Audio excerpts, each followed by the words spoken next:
ايام هنطلع من 22 تقول لها ايه؟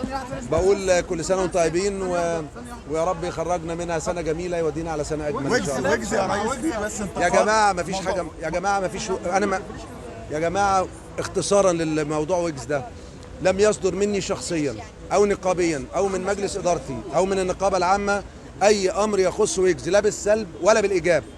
امال ايه اللي حصل على السوشيال ميديا؟ ما اعرفش، هو تقريبا شويه الصفحات تقريبا في ناس هي عايز تعمل بروباجندا لنفسها، بس ده ما يتعملش على حساب النقابه يعني ولا نفسه اللي عايز يعمل. انا ما اعرفش مين، انا ما اعرفش مين وراها. ما انت قول لي لما انت، اما انا اصحى من النوم امبارح عندي مشاكل الدنيا والاخره والاقي الكلام كله في ويجز ويجز ويجز ويجز، وانا بقول لك انا اقر واعترف واصدرت بيان انا من ربع ساعه دلوقتي، انا لم يصدر مني لا شخصيا ولا نقابيا ولا من مجلس ادارتي اي امر يخص الغنوه اللي هو مقدمها لكاس العالم.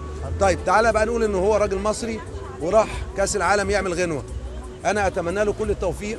اي حد يمثل بلدي على راسي، اي حد ينجح باسم بلدي على راسي، لكن ما تقحمش النقابه معاك في امور وما تقحمنيش انا كشخصيه معاك. هل النقابه لها اجراء بشكل عام؟ مفيش اي اجراء عليه، ولو